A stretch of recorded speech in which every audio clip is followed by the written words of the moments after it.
వృషభం వారికి చూసుకున్నట్లయితే మీకు 3వ భావంలోకి రవి మారుతున్నాడు. రవి గురువుల యొక్క కలయిక వల్ల జీవాత్మ సంయోగము అంటారు దాన్ని. జీవుడు అయినటువంటి గురువు, ఆత్మకారకుడైన రవి యొక్క సంయోగం, జీవాత్మ సంయోగం చాలా గొప్ప యోగం. కాకపోతే ఇక్కడ ఏమవుతుందంటే క్లోజ్ కంజంక్షన్స్లోకి గురువు ఉన్నప్పుడు అది అస్తంగత్వ దోషము మరియు మౌఢ్యమి అంటూ ఉంటారు, గురు మౌఢ్యమి. అయితే ఈ గురు మౌఢ్యమి సమయంలో మనకి ఎప్పుడు కూడా మనం ఈ గృహప్రవేశాలు కానీ వివాహాలు కానీ చెయ్యరు.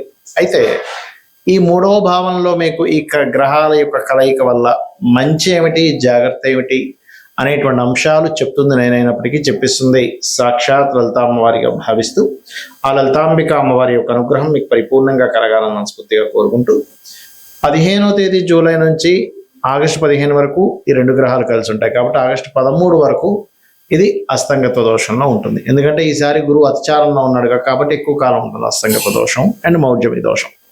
అయితే 3వ భావంలో ఈ 2 గ్రహాలు కలిసి ఉన్నందుకు మీకేంటంటే పర్టికులర్గా ఇది ఒక రకమైన సంకల్ప యోగాన్ని ఇస్తుంది. అంటే చూడండి, మనం ఏదైనా ఒక సంకల్పం చేసుకున్నాం ఫలానా పని అవ్వాలి అని, ఈ కాంబినేషన్ ఏంటంటే ఖచ్చితంగా ఆ పని అయ్యేలాగా కుదురుతుంది, గుర్తుపెట్టుకోండి. అలాగే మరొక విషయం ఏంటంటే ఇక్కడ మరి ఇది మౌఢ్యమి కూడా అంటున్నారు కదా, అంటే మీరు ఎవరితోనైనా ఏదైనా కమ్యూనికేట్ చేస్తున్నారు లేదా అగ్రిమెంట్స్ రాసుకుంటున్నారు, అందులో ముఖ్యంగా ఎవరితో మాట విని షేర్ మార్కెట్ సంబంధించిన వాటిలో మీరు ఇన్వెస్ట్మెంట్ చేస్తున్నారు, లేదా షేర్ మార్కెట్లో పలానా లాభం వస్తుంది, పలానా షేర్ కొనుక్కుంటే అనేటువంటిది కొంత, అంటే మీకు వచ్చేటువంటి ఇన్ఫర్మేషను ఆకస్మికంగా వస్తాయనుకునే లాభాలకు సంబంధించిన ఇన్ఫర్మేషన్ రాంగ్గా వచ్చే ఛాన్సెస్ ఎక్కువగా ఉంటుంది. మరియు కాస్త అన్నదమ్ములు, అక్క చెల్లెళ్ళు వీళ్ళతో మీరు ఏదైనా లావాదేవీలు జరిపేటువంటి అంశాలలో కాస్త జాగ్రత్తగా ఉండండి. షార్ట్ జర్నీస్ చేసేటప్పుడు గురువారాలు ప్రధానంగా జాగ్రత్తగా ఉండండి. గురు హోరల్లోని గురువారాలు కూడా ఎటువంటి అగ్రిమెంట్స్ రాయకండి. గురు మౌఢ్యమిలో ఉన్నప్పుడు అగ్రిమెంట్ రాసినప్పుడు ఏమవుతుందంటే అది కూడా మీకు 3వ స్థానంలో ఉన్నందుకు దానివల్ల మీరు రావాల్సిన లాభాన్ని కోల్పోవడము, అనవసరమైన ఇబ్బందుల్లోకి వెళ్ళడం జరుగుతూ ఉంటుంది. అయితే మీరు దీనికి ఏం చేయాలి, నవగ్రహాల్లో ప్రత్యేకంగా రవి గురు గ్రహాల దగ్గర దీపారాధన చేయడము, మరియు గోధుమలు శనగలు దానంగా ఇవ్వడము. మీరు నిత్యము చేయవలసిన దేవతారాధన కూడా ఏమిటి అని చెప్పి చూసుకున్నట్లయితే విష్ణు సహస్రనామాల యొక్క శ్రవణము లేదా పఠనం చేయడం చేస్తూ ఉండండి. అప్పుడు ఏమవుతుంది, మీకు సర్వసాధారణంగానే గురువు అనేటువంటిది పూర్వజన్మ కర్మకారకుడు. పూర్వజన్మ కర్మకారకుడు ఎప్పుడైతే ఈ 3లోకి వచ్చున్నాడో, రవితో కంబస్ట్ అయ్యాడో, ఇంకొంచెం అదేదో మనం సంబంధం లేకుండా ఇన్వాల్వ్ అయిపోయి మధ్యవర్తిత్వంగా వెళ్ళిపోయి ఇబ్బంది పడుతుంటాం. కాబట్టి ఈ విషయంలో జాగ్రత్తగా ఉండండి, అన్ని విధాలు బాగుంటుంది. గోచారంలో జరిగేటువంటి గురువు కానీ శుక్రుడు కానీ ఉన్నప్పుడు దాన్ని మౌఢ్యమి అంటారు. మన జన్మజాతకంలో ఏదైనా ఒక గ్రహం గనక సూర్యుడికి దగ్గర డిగ్రీల్లో, అంటే మౌఢ్యమి కానీ ఇవన్నీ ఎందుకు వస్తాయి అంటే 8 డిగ్రీల లోపల కనుక ఉన్నట్లయితే, 8 నుంచి లోపల ఉన్నట్లయితే దాన్ని మౌఢ్యమి, అస్తంగత్వ దోషము అంటారు పర్సనల్ చార్ట్లో. ఇలా అస్తంగత్వ దోషాల్లో మనకి బుధుడు తప్ప మిగతా గ్రహాలన్నీ అస్తంగత్వ దోషంలోకి వెళ్ళిపోతాయి. బుధుడు కూడా వెళ్తారు కానీ అంత ఎక్కువగా వెళ్ళదు, బుధుడు యొక్క ప్రభావం ఉండదు. అయితే ఇక్కడ మనం ఒక్కొక్క గ్రహము అస్తంగత్వంలోకి వెళ్ళడం వలన ఒక్కొక్క ఫలితాలు వస్తాయి. ఆ విషయాలు జాగ్రత్తగా ఉండాలి. మీ పర్సనల్ చార్ట్లో గుర్తుపెట్టుకోండి. అది భావం ఏ భావంలో ఉందనేది వంటిది 12 భావాలు చూసుకుంటూ ఒక్కొక్క గ్రహం బట్టి కూడా ఉంటుంది. ఉదాహరణకి గురువే అనుకుందాం, మీ జన్మజాతకంలో గురువు ఏ ఆధిపత్యం వహించాడో, గురువు కనుక ఒకవేళ అస్తంగత్వ దోషం ఏర్పడితే ఏమవుతుంది అంటే మీరు ఏదైనా స్కూల్స్ కాలేజ్ నిర్వహణ చేసేటప్పుడు కొన్నిసార్లు ఒక్కోసారి చూడ మనం బంగారం కొంటూ ఉంటాం. గురువు అస్తంగత్వ దోషంలో మీ జన్మజాతకంలో ఉన్నట్లయితే గోల్డ్ మీద ఇన్వెస్ట్మెంట్ చేయడం అంత శ్రేయస్కరం కాదు. పర్లేదండి, రవి బాగున్నాడు అన్నప్పుడు కొంతవరకు 50-50గా ఉంటుంది. రవి కూడా పాడైపోయి గురువు కూడా పాడైతే గోల్డ్ మీద ఇన్వెస్ట్మెంట్స్ అనేవి చేయకూడదు, అస్తంగత్వ దోషంలో ఉన్నా గురువు లేదా పాపకత్తిలో ఉన్నా.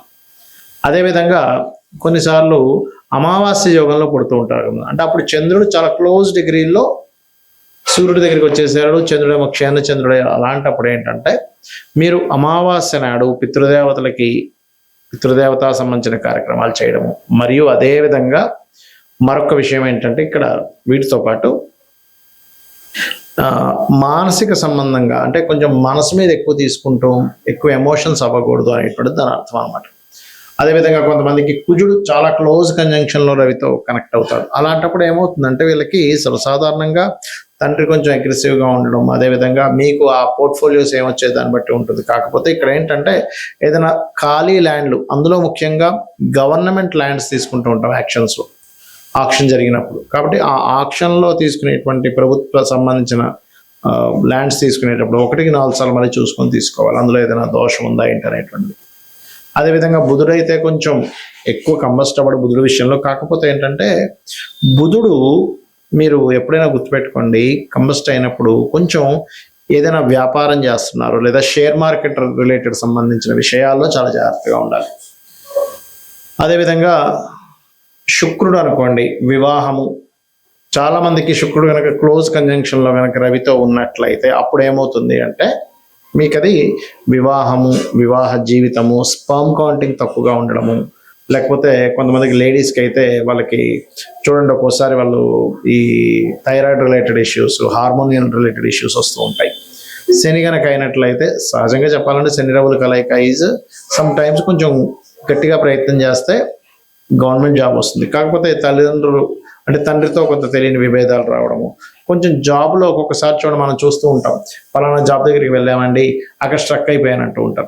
అయితే ఇక్కడ ఏంటి, శనితో పాటు అది దశమాధిపత్యం కూడా వస్తే ఇంకా ఎక్కువ వస్తుంది దాని ప్రభావం. రాహువు కేతు అయితే గ్రహణ సమయాలు అవి పెద్దగా కంబస్ట్ అవ్వు దీనికి, ఎందుకంటే ఛాయాగ్రహాలు నిజమైనటువంటి గ్రహాలు కావు నోట్స్ కాబట్టి.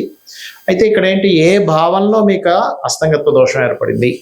ఇప్పుడు మనం చెప్పుకుంటున్నాం మేషం వారికి అయితే 4వ స్థానము, వృషభం వారికి అయితే 3వ భావంలో ఉన్నది రవి గురువులు, మిథునంకి అయితే 2వ స్థానము, కర్కాటకం అయితే రాశిలోనే, సింహానికి అయితే 12వ స్థానము, కన్యకి అయితే 11వ స్థానం, ఇలా చెప్పుకుంటున్నాగా. అలాగే మీ లగ్నం నుంచి, లగ్నం వేరు రాశి వేరు గుర్తుపెట్టుకోండి, మీ లగ్నం నుంచి ఒక గ్రహము కంబస్ట్ అయినప్పుడు అది ఏ భావంలో అయిందే చూసుకోవాలి. లగ్నంలో అయిందనుకోండి జీవుడికి అది ఎఫెక్ట్ ఎక్కువ ఇస్తుంది. ధనస్థానంలో అయితే అది ఏ గ్రహము సంబంధించినటువంటి ధన సంబంధించిన విషయాల్లో జాగ్రత్తగా ఉండాలి. 3 అయితే అన్నదమ్ములు కమ్యూనికేషన్స్ విషయాల్లో, 4 అయితే ప్రాపర్టీస్ కొనుగోలు చేసే విషయంలో, 5 అయితే సంతానం విషయంలో లేదా ప్రేమ వ్యవహారాల విషయంలో, ఏదో ప్రేమ వ్యవహారాలకు సంబంధించిన విషయాల్లో వెళ్ళి విరుక్కుపోవడం ఇట్లాంటివి జరుగుతూ ఉంటాయి. అదేవిధంగా 6 అనుకోండి, రుణాలు ఇవ్వడం, రుణం తీసుకోవడం వల్ల. 7వ అయితే వివాహం ద్వారా కొంతమందికి ఏదో స్ట్రక్ అయిపోయినట్టుగా అయిపోతాయి కొన్ని లైఫ్స్. 8వ అయితే తాతగారు ఆస్తి, కొంత రీసెర్చెస్ వల్ల రీసెర్చ్ అవ్వకపోవడం వల్ల మేము స్ట్రక్ అయిపోయాము అని ఇలా ఉంటూ ఉంటుంది. 9వ స్థానం అయితేనేమో తండ్రి స్ట్రక్ అయిపోవడము, అంటే తండ్రి అతని లైఫ్లో చాలా విషయాలు స్ట్రక్ అయిపోయినట్టుగా మనం తీసుకోవాలి. అదేవిధంగా హైయర్ ఎడ్యుకేషన్ బ్యాక్లాగ్స్ ఉండిపోవడం, ముందుకు కదలకపోవడం, ఏదో కారణాల వల్ల ఇబ్బంది వస్తూ ఉంటుంది. 10వ స్థానం అయ్యి అందులో ముఖ్యంగా శని అయితే వీళ్ళు ఉద్యోగం చేసే విషయంలో ముందుకు వెళ్ళలేకపోతుంటారు. అప్పుడు వ్యాపార యోగం ఏమైనా ఉందేమో చూసుకోవాలి. లాభం అయితే వ్యాపార స్థానాలు ఏదైనా ఒక లాభం ఆశిస్తున్నామో, ఎక్స్పెక్టేషన్ చేస్తున్నామో అప్పుడు ఇబ్బంది వస్తుంది. 12వ స్థానం అయితే ఇన్వెస్ట్మెంట్ చేసేటప్పుడు పర్టికులర్గా ఆ మహాదశలు, అంతర్దశలు. ఇప్పుడు ఎగ్జాంపుల్ ఒక గ్రహం ఏదైనా కంబస్ట్ అయింది అంటే అస్తంగత్వ దోషంలోకి వెళ్ళిపోయింది, దాన్ని గోచారంలో మౌఢ్యమి అనే పదంతో వాడతాం. ఇప్పుడు ఆ అస్తంగత్వం దోషంలోకి వెళ్ళిపోయినటువంటి ఆ యొక్క గ్రహం ఏదైతే ఉందో అది పర్టికులర్గా మీకు ఏ భావ సంబంధంగా ఉందో చూసుకోవాలి. ఇప్పుడు 12వ భావ సంబంధంగా ఉందనుకోండి, అప్పుడు ఇన్వెస్ట్మెంట్స్ ఆ పర్టికులర్ మహాదశ అంతర్దశలో పనికిరావు, గుర్తుపెట్టుకోండి. ఇది గోచార పరంగా కొంత పని చేస్తుంటుంది, దీని పరంగా పనిచేస్తుంది. అంటే ఎలా అంటే ఇప్పుడు చిన్న ఎగ్జాంపుల్ చెప్తానండి మీకు. మీరు ఒక ప్రాంతం నుంచి మరొక ప్రాంతానికి వెళ్ళాలి, దానికి ఒక 3-4 వేస్ ఉన్నాయి వెళ్ళడానికి, కానీ 3-4 త్రోవలు ఉన్నాయి. కానీ మీరు వెళ్ళే త్రోవ మీకు ముందుగానే ఏమంటే అక్కడంతా వర్క్ నడుస్తుంది, రోడ్ అంతా క్లోజ్ ఉందని ఒక 2-3 కిలోమీటర్ల ముందే తెలిసింది అనుకోండి, మీరు ఏం చేస్తారు, అమ్మ అటు వెళ్తే కష్టమైతే అయితే ఇంకో రూట్లోంచి వెళ్ళిపోతారు. ఎలాగైతే మీరు వెళ్ళేటువంటి జర్నీలో కార్లోనో బైక్ మీద వెళ్ళేటప్పుడు ముందుగా తెలిసి అంత దూరం వెళ్ళి అయ్యో బ్లాకేజ్ ఉందా అని వెనక్కి వచ్చి మళ్ళీ ఇంకో రూట్లో వెళ్ళడానికి ఎలా అయితే మీకు పెట్రోలు, మనీ, శ్రమ సేవ్ అవుతాయి, ఇది ముందుగా తెలుస్తాయి. అలాగే జ్యోతిష్ శాస్త్రంలో కూడా మీకు పలానా మహాదశ అంతర్దశ వస్తుంది, ఇది ఇక్కడ కంబస్ట్ అయ్యి ఉంది, లేకపోతే ఈ గ్రహం ఇలా ఉంది, కాబట్టి మీరు ఈ విషయంలో జాగ్రత్త తీసుకోండి, ఖచ్చితంగా బాగుంటుందని చెప్పేదే జ్యోతిష్ శాస్త్రం. కాబట్టి ఈ విషయాల్లో జాగ్రత్తలు తీసుకోండి, అన్ని విధాలా బాగుంటుంది. శ్రీమాత్రే నమః.